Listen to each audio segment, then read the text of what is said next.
You are going to bridge the gap between the common people and the system. पुढील जीवनामध्ये आपण ज्यावेळेस स्वयंसेवक म्हणून काम करणार, पॅरालिगल व्हॉलंटियर म्हणून काम करणार, तर आपल्याला ते शब्द आपल्या लक्षात पाहिजे की आपण काय करतो आणि आपल्याला काय करायचं. We are part and parcel of a family, we are part and parcel of a community and a state. ये 4 दिन आगे के लिए तैयारी थी, एक सपोर्ट था, एक नॉलेज शेयरिंग था, जिसके बेस पे हम लोग आगे काम करेंगे सोसाइटी के लिए.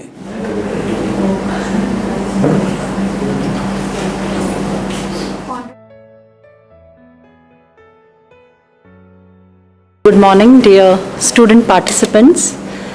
Good morning, Justice Naukar sir. Good morning, Justice Hiwale sir. Abid Menon sir, the pioneer or Global Legal Foundation, which sir is the director of this particular NGO, and Hafsa, who has been coordinating with us throughout. And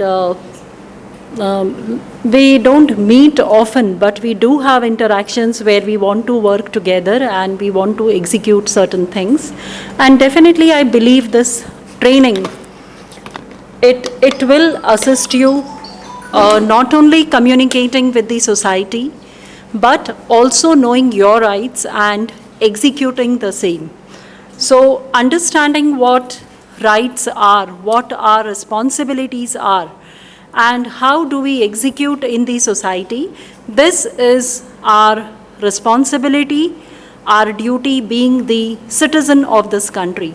So when we read about fundamental rights enshrined in our constitution, we really must read about fundamental duties also as a citizen. So it is not only that state is responsible towards us, we as citizens are equally responsible to the state and also to the community to whom which we belong. We are part and parcel of a family, we are part and parcel of a community and a state.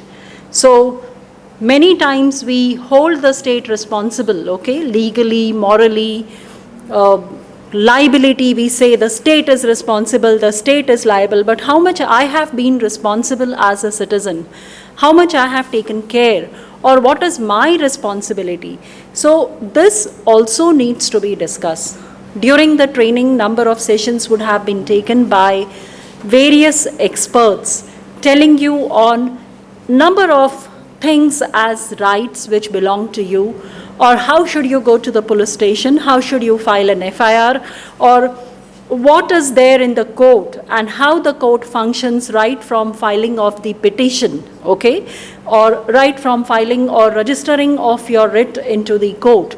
So moving to the court, we must understand how are we going to move to the court. It is not only that lawyers can move to the court, we as citizens can also move to the court, because that is being allowed. I can be a lawyer in my own case. It's not that I have to have a lawyer. It is just because I cannot speak, the lawyer is stepping into my shoes and he is speaking for me. So when we move to the court, we have to have evidence, which is very, very important.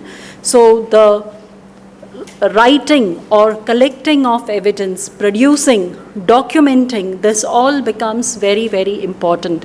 So this is one kind of training which we all have to undergo when we are learning. And definitely some of you must have also thought that we also should be law students to understand law better. And law understanding, when we read in words, it is only the reading and understanding. But the application, when you are doing, you actually understand how the law is functioning. So it's not only that law is made and it is complete. It is law when it is followed, when it is adapted, there is a transformation, okay? So many times the society demands the law, many times law makes changes in the society. So it is a dual process, law and social transformation, it moves hand in hand. So you have n number of social legislations It may be Child Marriage Restraint Act, Dowry Prohibition Act, but today the need of the day is when we see we are in a global world, we are having e-transactions, e-communications. Sitting over here, you can communicate anyway, you can have a transaction anyway. So cyber security, cyber fraud, what we are moving into, or cyber threat, what we are moving into. So we have the international law and the national law, which is speaking to you on information technology. We are in the era of information technology. We are in the era of data privacy, which is coming and which is catching very soon, and there are a lot of debates and discussions. What can be the data which can be private? What can be the data which is in public? So when we are talking, it is in public domain, so everybody has access to it. So where does the question of privacy comes? So these are number of challenging issues which are there. And I hope all of you are now waiting for your certificates, because there has been lot of listening, lot of interaction, and this is the right time where you have to receive your certificates. I do congratulate you all. I also congratulate Abid sir. I congratulate Hivale sir, who has taken this initiative to be with us, the district cell legal authorities, and especially Justice Navkar, who has been very kind and generous to be with us through all the programs and initiating the programs. So thank you all, and I appreciate you all for being over here.